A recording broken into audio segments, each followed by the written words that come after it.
प्रिय छात्रों, आज हम महाकवि भारवी विरचित किरातार्जुनीयम महाकाव्य का द्वितीय श्लोक का पाठ करेंगे। यह श्लोक उनके महाकाव्य के प्रथम सर्ग से लिया गया है। इस श्लोक में कवि कहते हैं कि कृतप्रणामस्य महीं महीभुजे जितां सपत्ने निवेदयिष्यतः न विव्यथे तस्य मनो न हि प्रियं प्रवक्तुमिच्छन्ति मृषा हितैषिणः।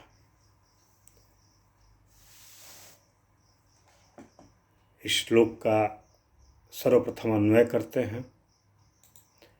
कृतप्रणामस्य सपत्नेन जितां महीं महीभुजे निवेदयिष्यतः तस्य मनः न विव्यथे हि हितैषिणः मृषा प्रियं प्रवक्तुं न इच्छन्ति। इस श्लोक का अर्थ है कि महाराज युधिष्ठिर को प्रणाम करने वाले, शत्रु के द्वारा जीती गई पृथ्वी का वृतांत राजा को कहने वाले उस दूत का मन दुखी नहीं हुआ, क्योंकि हित चाहने वाले झूठे प्रिय वचन बोलने की इच्छा नहीं करते हैं। एक बार पुनः मैं इस अर्थ की पुनरावृत्ति करता हूँ। इस श्लोक का अर्थ है, महाराज युधिष्ठिर को प्रणाम करने वाले, शत्रु के द्वारा जीती गई पृथ्वी का वृतांत राजा को कहने वाले उस दूत का मन दुखी नहीं हुआ, क्योंकि हित चाहने वाले झूठे प्रिय वचन बोलने की इच्छा नहीं करते हैं। इस श्लोक में आए शब्दों के अर्थ समझने की कोशिश करते हैं। कृतप्रणामस्य, कृतः प्रणामः येन सह कृतप्रणामः तस्य इति बहुव्रीहि। कृत प्रणाम एक समस्त पद है और उसका विग्रह अभी मैंने आपको बताया, पुनः बताता हूँ। कृतः प्रणामः येन सह कृतः प्रणामः, जिसके द्वारा प्रणाम किया गया वह अर्थात कृत प्रणाम। तस्य इति बहुव्रीहि। इस प्रकार कृत प्रणाम शब्द में षष्ठी विभक्ति एक वचन के रूप का प्रयोग हुआ है। महीम, महीम मतलब पृथ्वी।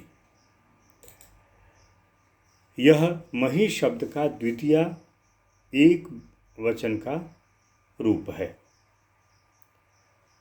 महीभुजे, महीभुजे शब्द का मूल शब्द महीभुक, और महीभुक शब्द में चतुर्थी एक वचन में इसका रूप बना महीभुजे, अर्थात राजा से। वस्तुतः यह अर्थ बना राजा के लिए, किंतु इस प्रसंग में हम हिंदी अनुवाद करते समय इसका अर्थ लेंगे राजा से।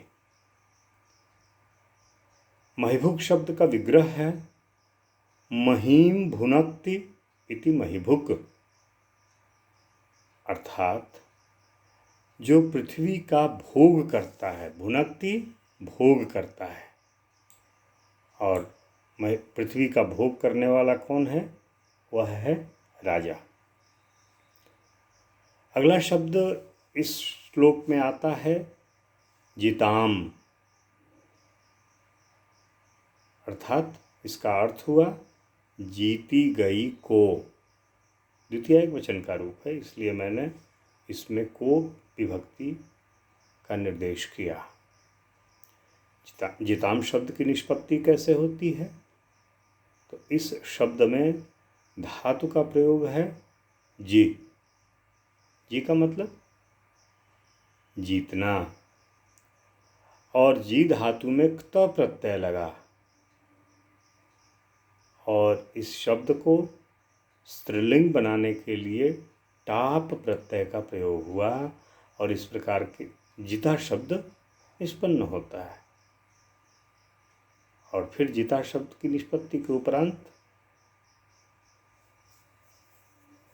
इसमें द्वितीय विभक्ति एक वचन का प्रयोग हुआ है। अगला शब्द लेते हैं। अगला शब्द इसमें है सपत्नेन। सपत्नेन का अर्थ होता है शत्रु के द्वारा, और सपत्नेन शब्द का रूप तृतीय विभक्ति एक वचन का है। इस शब्द के उपरांत अगला शब्द लेते हैं निवेदयिष्यतः। निवेदयिष्यतः शब्द का अर्थ होता है निवेदन करने वाले का। षष्ठी विभक्ति एक वचन का यह रूप है। और निवेदयिष्यतः शब्द की निष्पत्ति कैसे हुई? तो नी उपसर्ग पूर्वक विद धातु के पश्चात ऋच प्रत्यय, तदनंतर क्षत्रि प्रत्यय का योग हुआ है। इस प्रकार शब्द बना निवेदयिष्यतः, षष्ठी विभक्ति एक वचन। अगला शब्द है विव्यथे। विव्यथे का अर्थ दुखी होता है। यह शब्द कैसे बना? व्यथ धातु है, व्यथ, और व्यथ धातु का लिट लकार प्रथम पुरुष एक वचन में रूप बनता है विव्यथे। इस श्लोक में एक और शब्द प्रयोग हुआ है ही। ह्रस्वीकार की मात्रा ही। ही शब्द का अर्थ होता है क्योंकि। यह अव्यय शब्द है। अगला शब्द प्रियम। यह प्रिय शब्द का द्वितीय विभक्ति एक वचन का रूप है। इच्छन्ति शब्द है, इच्छा करते हैं। इस शब्द में इश धातु का प्रयोग हुआ है। लट लकार प्रथम पुरुष बहुवचन में इसका रूप बनता है इच्छन्ति। अगला शब्द है मृषा। मृषा शब्द का अर्थ होता है मिथ्या, झूठ। यह अव्यय पद है। इसके उपरांत अगला शब्द है हितैषिणः। यह प्रथमा विभक्ति बहुवचन का रूप है। मूल शब्द हितैषी है। हितैषी शब्द कैसे बनता है? तो इस शब्द में हित प्लस इश धातु, तदनंतर ऋणी प्रत्यय। हित शब्द में इश धातु संयुक्त होकर तदनंतर ऋणी प्रत्यय संयुक्त होकर हितैषी शब्द बनता है। अभी आपने श्लोक का पाठ सुना। श्लोक में आए हुए शब्दों का अर्थ जाना। अब इसकी व्याख्या प्रस्तुत करते हैं। इसकी व्याख्या में निम्नलिखित बातें लिखी जाएंगी। प्रस्तुत श्लोक किरातार्जुनीयम महाकाव्य के प्रथम सर्ग का द्वितीय श्लोक है।